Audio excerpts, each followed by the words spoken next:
Yeah. You know, the next run of merchandise, we've been working with Lala Inky, who's a Cardiff tattooist, and she's produced some really cool artwork, and we're working with her. So lots of irons in the fire, I guess. Yeah. I don't know if this artwork's going to trump what Will's done, but we'll have to wait and see. Oh, Yeah.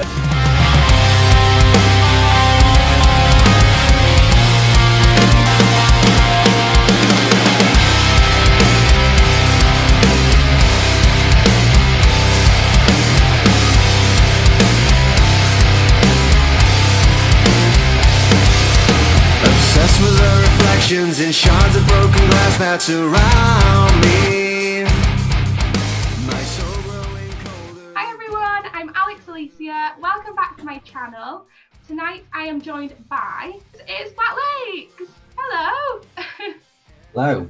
Hiya. For anybody that doesn't know, you know who I've got on camera with me, I've got half of the band on camera with me. There's 6 of you usually, but I've got Will the singer. Hiya, Will. Hello, hello. I've got Scott the guitarist. Hiya, Scott. Give everyone a wave. Hi. Hiya, James. Hi. As well. You're also another guitarist. Hey, nice to see you all. So I'm going to throw it back to the beginning straight away for anybody that's not yet really heard of Black Lakes or anything like that. Where did it all start for you guys? How did you all meet? How did you start working together musically? And when officially did Black Lakes become Black Lakes? Wow, what a question.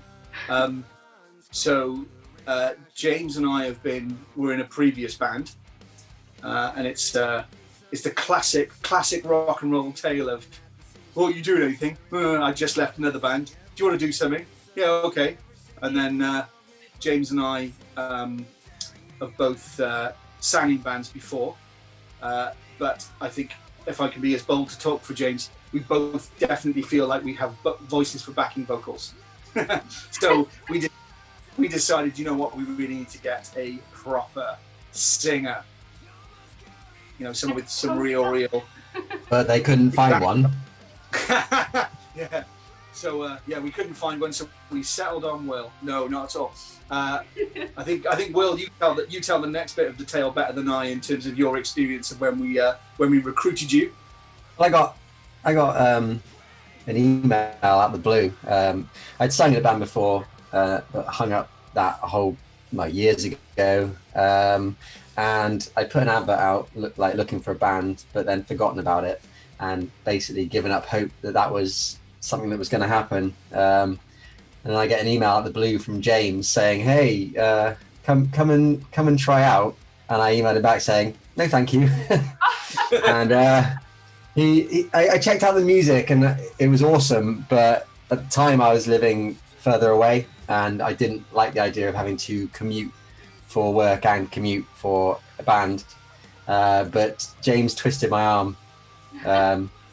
So I went down, hung out in James's man cave with him and Scott, and they both grilled me on every single subject under the sun. We did a little bit of singing, playing some music, and yeah, the rest, as they say.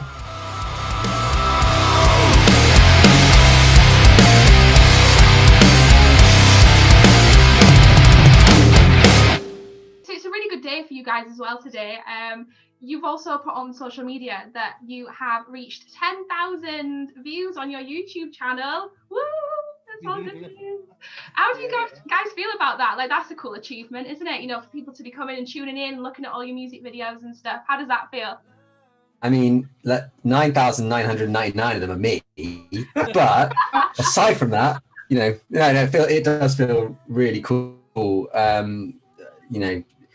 We're putting stuff out there. We're doing it more or less on our own, and we're just hoping that someone pays attention, someone likes it, and the fact that we've managed to hit a number that big is awesome. You know, that the fact that what we're doing resonates with enough people is really encouraging, actually. Yeah, of course it is. Yeah, and I mean, obviously, just following on from the amazing news of that, you've also been shortlisted for Great Music Stories Live Band of the Year 2020. Again, how does that feel? Because that's amazing. Because you're up there with some other amazing bands. So, I mean, I've got to be honest, as years go to play live, 2020 is the one, right? So if you're ever going to live, it's the year when there's no gigs. I know. So, but no, I think Guy's been really innovative, actually, was sort of trying to celebrate the more, more creative ways we've tried to counteract the lockdown this year, I guess. But yeah, no, just a massive honour. Everything's just a massive honour. It's just, you do something and then you hope it resonates. And, we make the music to make the music, but just anyone that's into it is just incredible. And, Guy B's been incredibly supportive, and yeah, that's just been fantastic. There was almost 200 bands to start with, and the fact that we've got to where we were is, in the final 50 is absolutely incredible. So I'm happy with that, to be honest. Yeah, of course. I mean, it's an amazing achievement, and like you say, 2020 for the year to be voted for, live performance or whatever, is kind of bizarre. But obviously they are taking into account the social media streams and things like that, which you guys have been on top of, and you've been putting a lot out.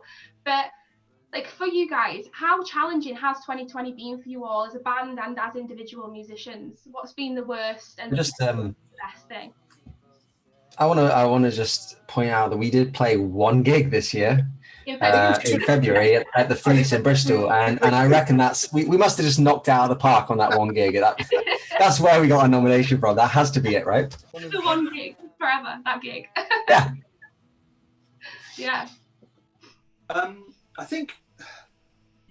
I mean, if I think back, I remember obviously, like Will said, we played a couple of gigs at the start of the year, and then when it hit, as with everybody else, it was that WTF moment, like, what? Okay. Mm-hmm. And then literally, I remember it for a couple of weeks, maybe even a couple of months, where you were just sort of like, what happens now? This is bizarre. In all forms of life, not just in the music life. And then I think as it's gone on, you've started to get a bit more comfortable, a bit more confident, and go, okay, so what can we do? What can happen next? Okay, maybe we should, obviously we released Break the Silence, which was a song that was never meant to go at that time, because it really, we felt, echoed those themes of being locked in and locked down, as we are again now at the moment, certainly in England. And it's been ups and downs. I mean, in terms of the worst thing, definitely not playing, being able to physically connect with people is definitely the worst thing. Yeah. I mean, Deathrone is no one's ever heard it live since it's been out. And then I think the best thing is it definitely gives you different thoughts about how you connect with people. And then whether now, streamed gigs become the norm or a norm, if you like, to go, well, I can't come to you, so you can pay 15, 20 quid to watch a live stream of the gig, etc. So yeah, whatever, as crap as a phrase is, whatever the new normal is, I don't think it's going to be the same as what it was before. Certainly not. The genie's out the bottle, really. Yeah, and I mean, for you guys, if that was the case, how would you feel about that as musicians? If live stream was to take over a little bit and people were to continue doing it, how would that make you feel as musicians, not having an audience in front of you? I don't mind doing it as an additional thing, but I would never want to do that as the replacement for. No, I bet not. No, I wouldn't want to do that as a music fan either. I think that's the weird thing, isn't it? I think about this live streaming thing. Obviously, everyone's accepted it because you've got no other choice, of getting the music. But I definitely wouldn't want to carry on that way. No, there's something special about being in a music venue with the band in front of you and moshing out. Definitely. And that. So let's talk a little bit about the new single now. It's called Deathrone, and it was out on the 5th of November. How have the responses been so far to your new single? Are you loving what people are saying and the reaction and stuff? How do you put this into words? Completely and totally, utterly blown away.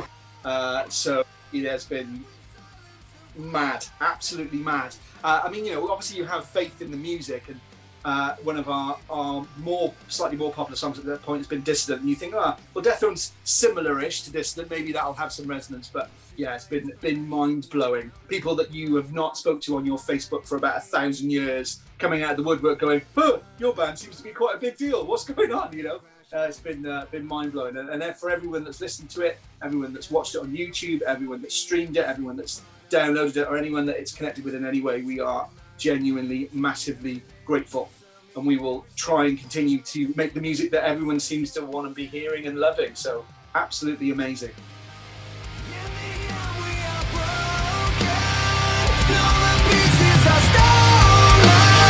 Left with silence and words unspoken.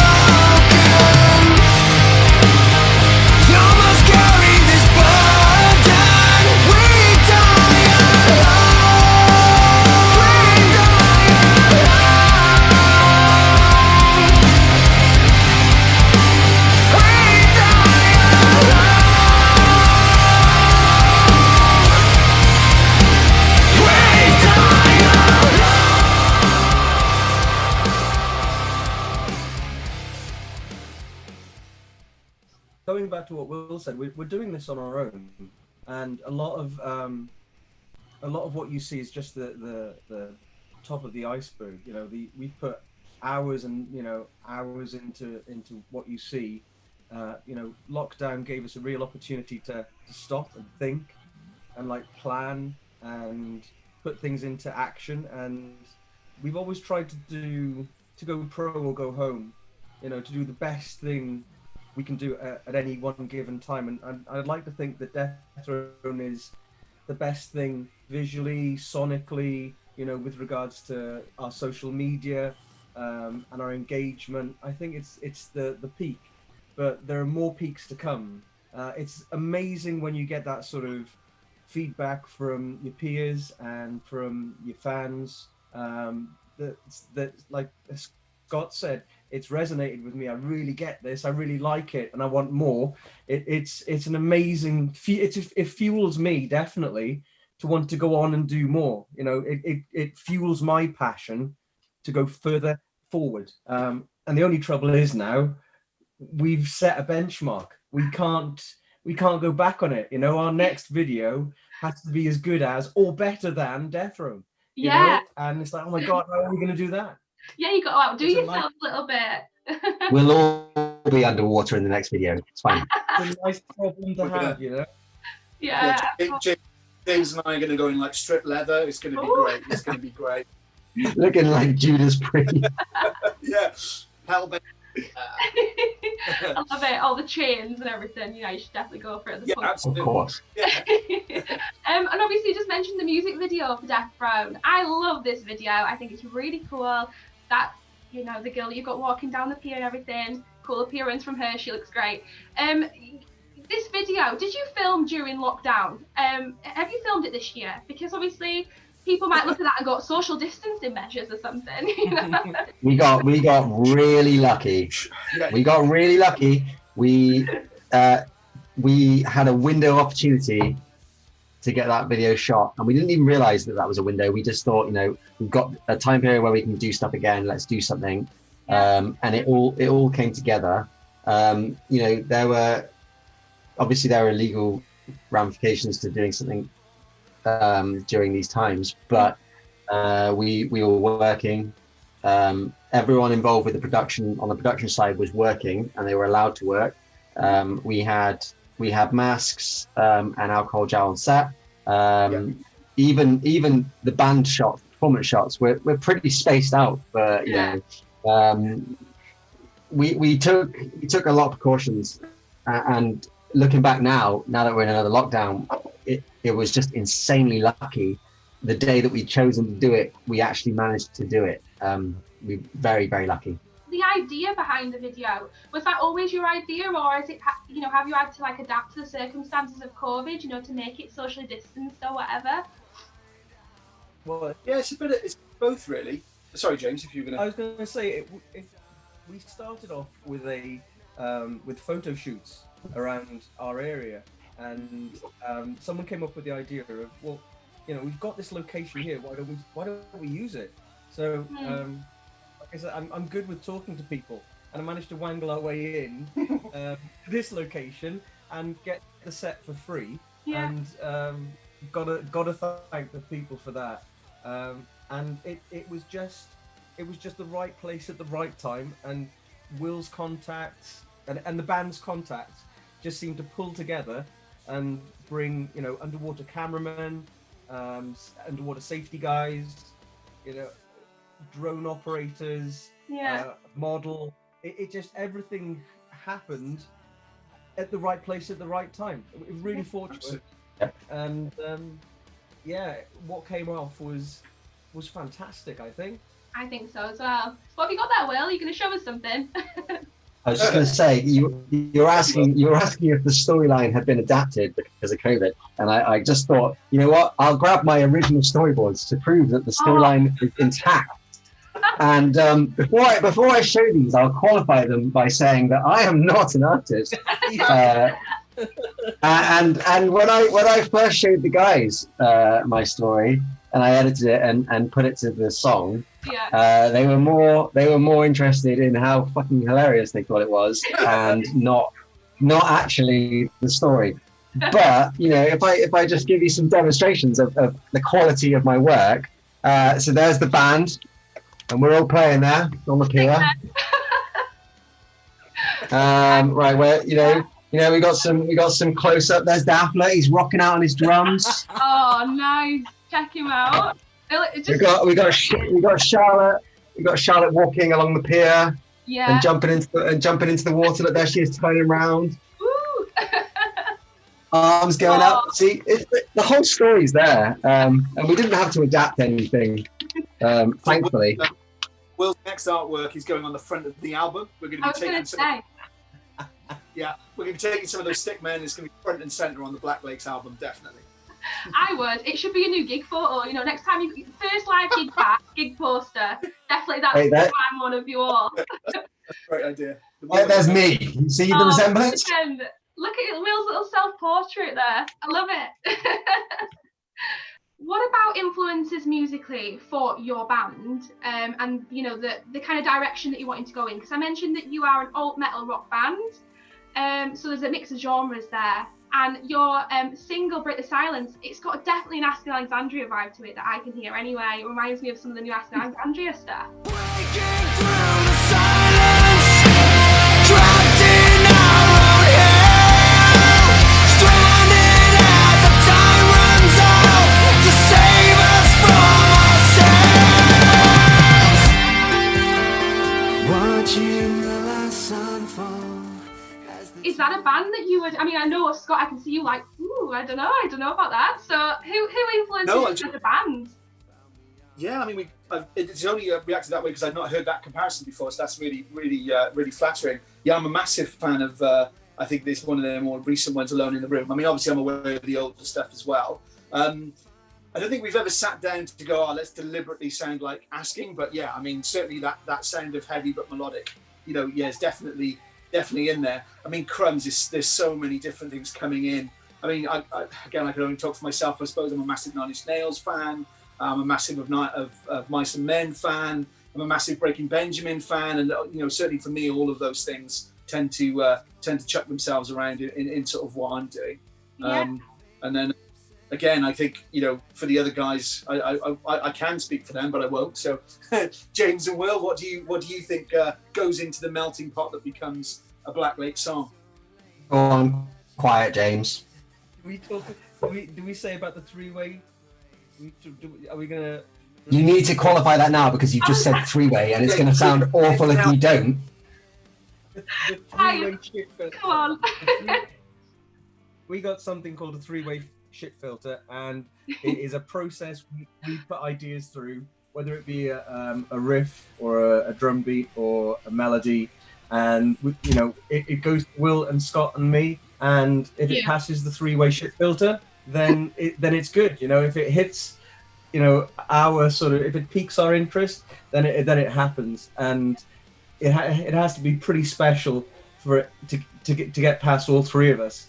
But I think we've worked together long enough now to kind of know what sounds good, what doesn't sound good, and we've got a really good working relationship, whether it's Scott coming up with music, myself and Will working on lyrics and melody, or we've got a lot of talent in our band. Dav and Lee and Dylan, who aren't with us today, are all talented musicians, and they all bring something different to what we do. Yeah, Lee brings coffee.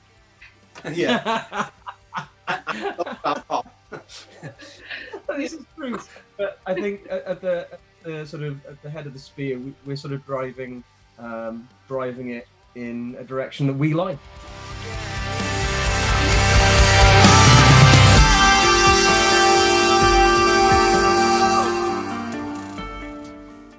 I've heard that there's a new album.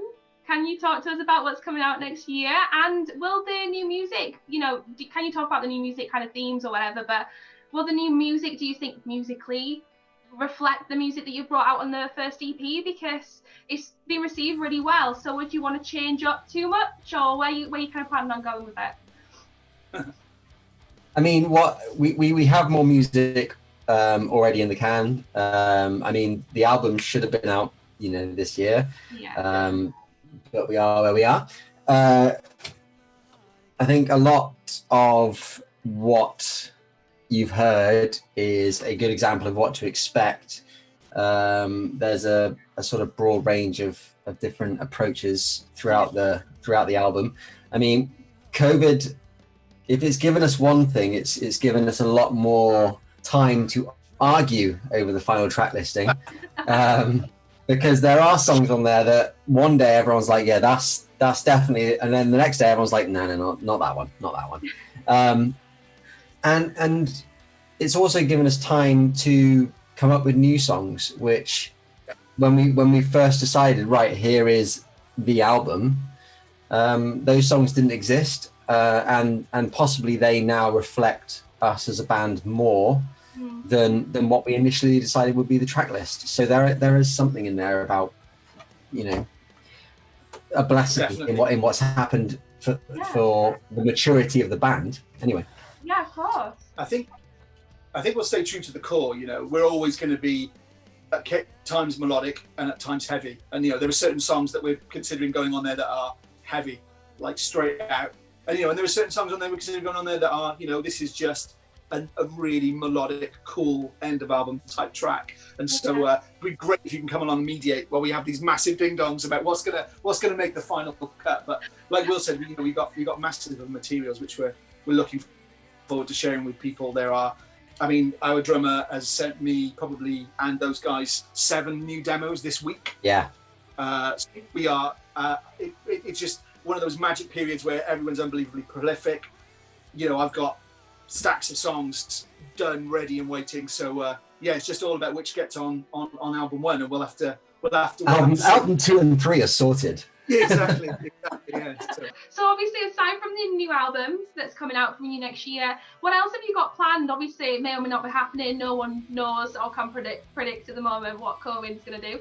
But what have you got, you know, to look forward to as a band? Into things like Patreon, we're looking at that sort of subscription-based. Well, would you pay, you know, a coffee a month to get some more content from us, or like get a deeper appreciation of how we're working, and maybe even like sit in on a record session, or like a session of where we're having that conversation of, no, it's not and, it's but.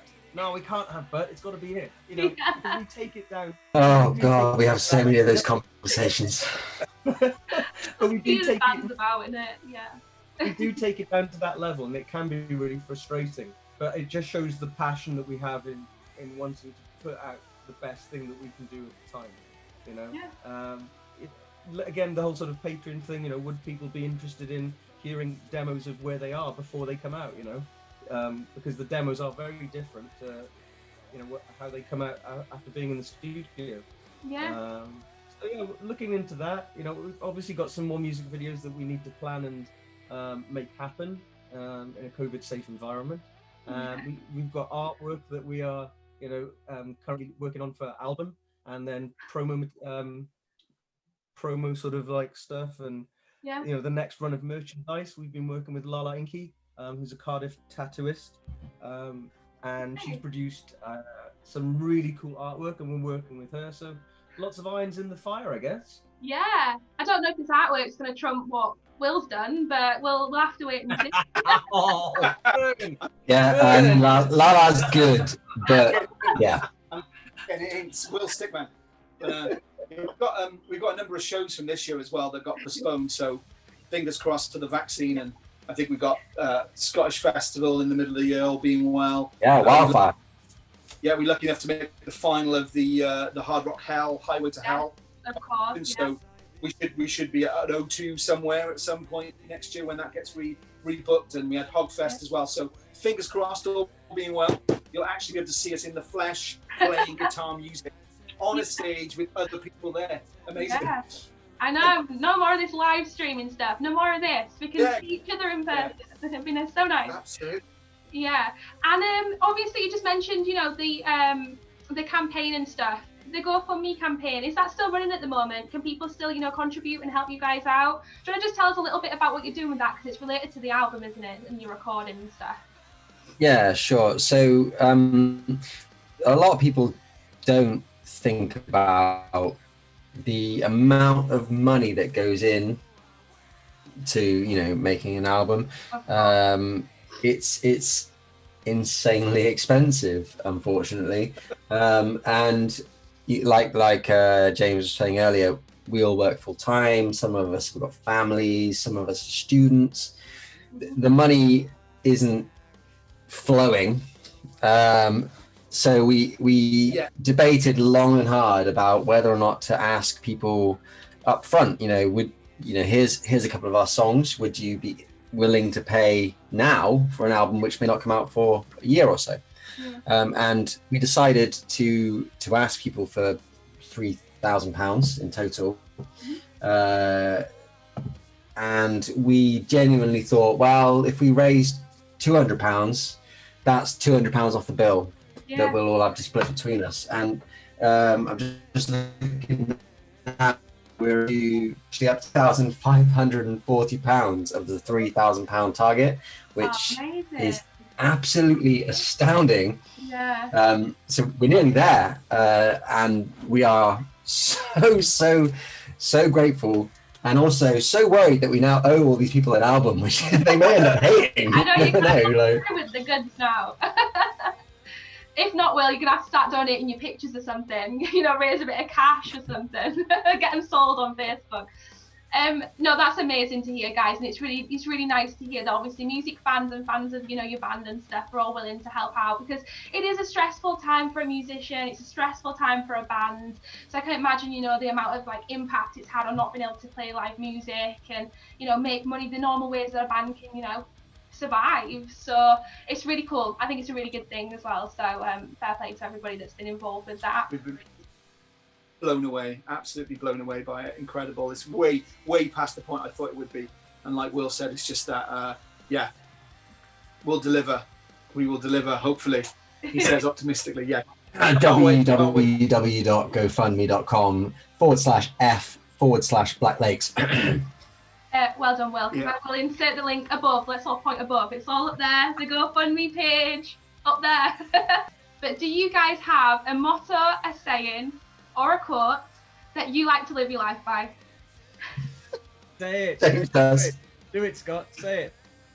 I know what you're gonna say. So yeah, go for it. You're gonna say go pro or go home. So yeah, definitely as a band, I think it's you know, do the best you possibly can do, or don't bother. Every single song, I've said it before, but every single song that we create, we treat it as if, what if we never create another one, and this is the song that everyone goes, oh, remember Black Lakes, they did this? I think you have to go into it with that ethos every single time, and you know, it's agonizing. Like, you know, I'll write some lyrics and I'll be like, this is it, these are the lyrics, this is amazing, and I'll send it to James and Scott will go, yeah, it's not shit. Oh no. and then we'll spend the next 2 months ironing out, like James said, is it a but, is it an and, is it, but you know, the results, I hope, speak for themselves. It depends on whether or not you like what we're doing, but if you do, it's because we are putting in huge amounts of effort to every single song. There's no throwaway content. There's no song where we're like, oh, that's just an album track. We don't work like that, because for us, it's not about that. It's about every single song being a standalone piece of work that we're proud of. I mean, yeah, absolutely. I mean, music has changed and saved my life more times than I can remember. Especially when I was younger, and all I've ever wanted to do is to make music that was there for other people at any time they're going through anything difficult or tough. You know, and certain elements of our songs are more deliberately designed in that way. And you know, some of the comments that we've had about this song means the world to me, it saved me through this bad time, or I listen to it whenever this is going on, it keeps me going. That is the reason that we do it. That is the reason that I get up.